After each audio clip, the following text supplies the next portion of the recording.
जय हिंद बच्चों, स्वागत है आपका हमारे सन्नी कंप्यूटर में। आज का जो हमारा सीरीज है टेस्ट सीरीज, वो टेस्ट सीरीज नंबर 5 है। ठीक है, ये टेस्ट सीरीज का 5वां वीडियो है। टोटल 21 वीडियो आएगा आपको इस टेस्ट सीरीज में, जो कि अभी हमारा 5वां चल रहा है।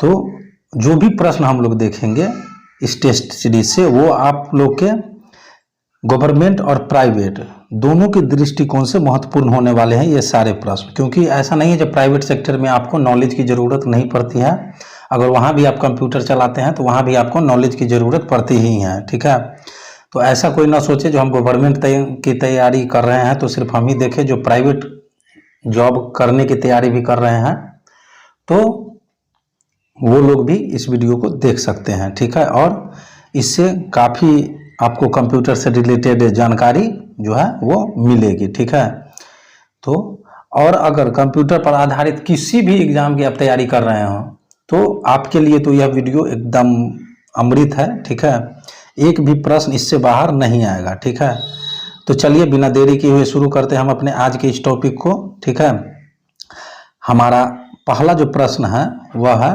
प्रश्न संख्या 1। कह रहा है कि अक्षरों और चिन्हों को बाइटों में स्टोर करने की विधि को क्या कहते हैं। तो अक्षर और चिन्ह को बाइट में स्टोर करने की विधि को हम लोग नंबर सिस्टम कहते हैं। ठीक है, यानी ऑप्शन 1 जो है हमारा वो राइट आंसर हो जाएगा। हमारा जो प्रश्न संख्या 2 है वो कह रहा है कि कंप्यूटर में सूचना को स्टोर करने के लिए कौन सा प्रारूप सबसे अच्छा है।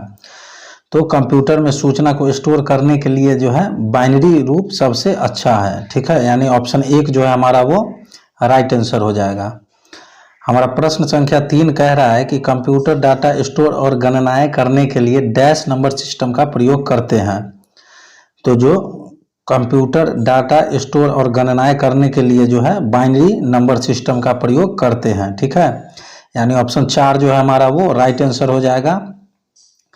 हमारा प्रश्न संख्या 4 कह रहा है कि बाइनरी पद्धति के 2 अंक कौन कौन से होते हैं। तो बाइनरी पद्धति के 2 अंक जो है वह 1 और 0 होता है। ठीक है, यानी ऑप्शन 2 जो है हमारा वो राइट आंसर हो जाएगा। प्रश्न संख्या हमारा 5 जो है वो कह रहा है कि निम्न में से कौन सा बाइनरी नंबर का उदाहरण है। तो 100101 जो है वो हमारा बाइनरी नंबर का उदाहरण है। ठीक है, यानी ऑप्शन 2 जो है हमारा वो राइट आंसर हो जाएगा। प्रश्न संख्या 6 जो है हमारा वो कह रहा है कि बाइनरी सिस्टम डैश की घात का प्रयोग करता है। तो बाइनरी सिस्टम जो है वह 2 की घात का प्रयोग करता है, यानी हमारा ऑप्शन 5 जो है वो राइट आंसर हो जाएगा। हमारा प्रश्न संख्या 7 जो है वो कह रहा है कि निम्न में से कौन सी बाइनरी संख्या नहीं है।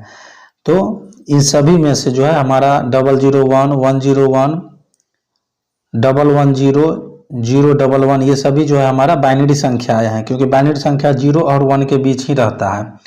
और ये जो हमारा तीसरा ऑप्शन है 202 ये हमारा बाइनरी संख्या नहीं है। ठीक है, तो ऑप्शन 3 जो है हमारा वो राइट आंसर हो जाएगा, क्योंकि इसमें हमें पूछ रहा है जो कौन सा बाइनरी संख्या नहीं है। तो 202 जो है वो हमारा बाइनरी संख्या नहीं है।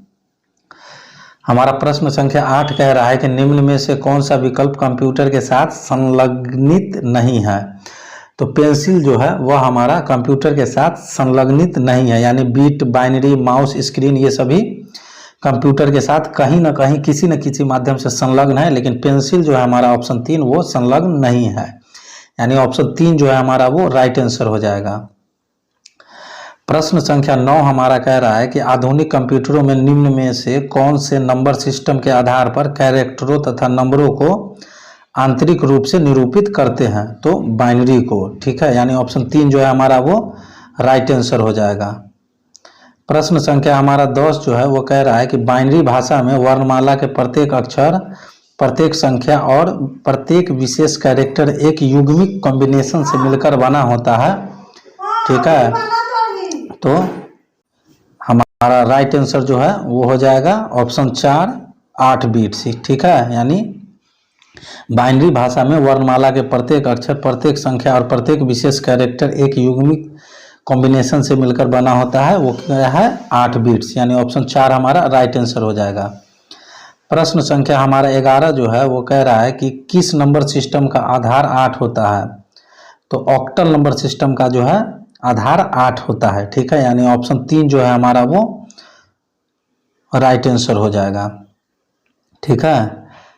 प्रश्न संख्या हमारा 12 कह रहा है कि अंकीय परिपथों द्वारा किस प्रकार की सूचना पद्धतियों को मान्यता दी जाती है, ठीक है। ऑप्शन 1 है हमारा हेक्साडेसिमल, ऑप्शन 2 है बाइनरी सिस्टम, ऑप्शन 3 है एक और दोनों, ऑप्शन 4 है केवल रोमन सिस्टम। तो ऑप्शन 3 जो है हमारा वो राइट आंसर हो जाएगा। अंकीय परिपथ द्वारा जो है हेक्साडेसिमल और बाइनरी सिस्टम सूचना पद्धतियों को मान्यता दी जाती है, ठीक है। प्रश्न संख्या हमारा 13 जो है वह कह रहा है कि हेक्साडेसिमल नंबर में डैश आधारीय अंक होते हैं। तो हेक्साडेसिमल नंबर में जो है 16 आधारीय अंक होते हैं, यानी ऑप्शन 5 जो है हमारा वो राइट आंसर हो जाएगा, ठीक है। हमारा प्रश्न संख्या 14 जो है वो कह रहा है कि एक हेक्सा डिजिट को निरूपित किया जाता है। तो एक हेक्सा डिजिट को 4 बाइनरी लगातार बिट्स में निरूपित किया जाता है, ठीक है, यानी ऑप्शन 2 जो है हमारा वो राइट आंसर हो जाएगा। हमारा प्रश्न संख्या 15 जो है वो कह रहा है कि दशमलव संख्या 98 के बाइनरी तुल्य है, ठीक है। तो दशमलव संख्या 98 के बाइनरी तुल्य क्या होता है, आप लोग कमेंट करके हमें जल्दी से बताएं जो क्या होता है, ठीक है।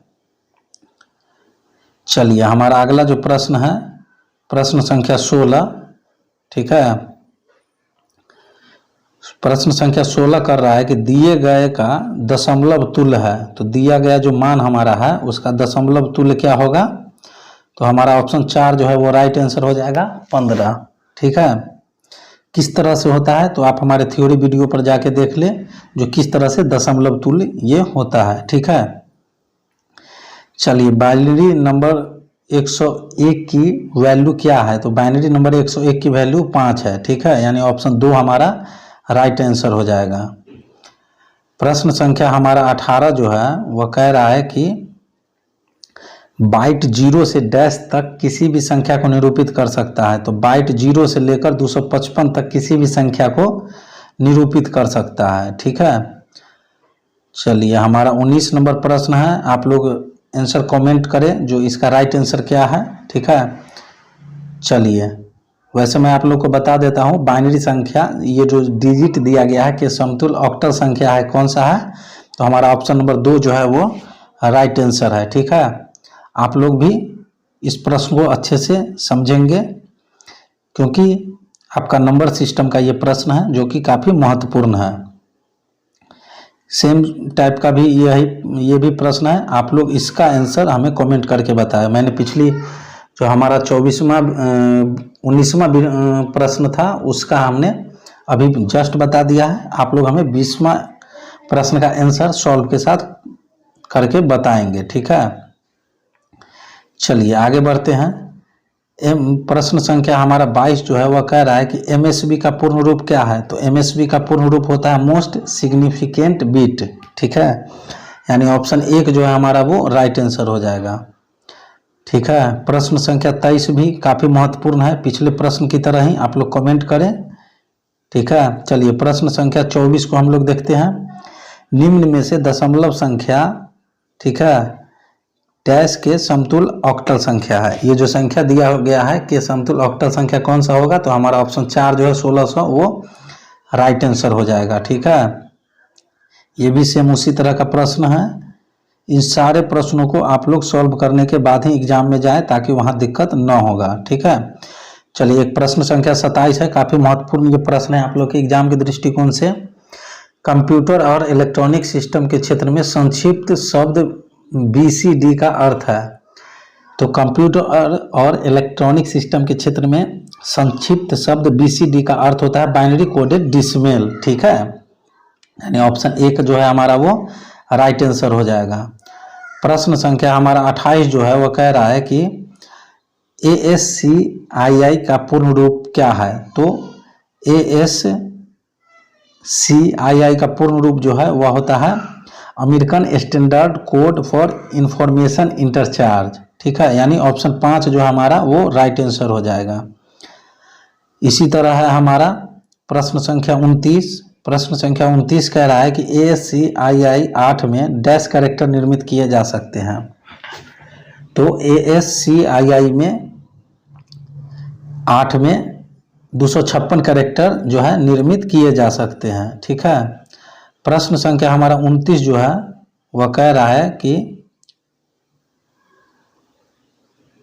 29 हो गया। हमारा 30 नंबर जो प्रश्न संख्या है वह कह रहा है कि EBC DIC में कुल कितने प्रकार के कैरेक्टरों को निरूपित किया जा सकता है।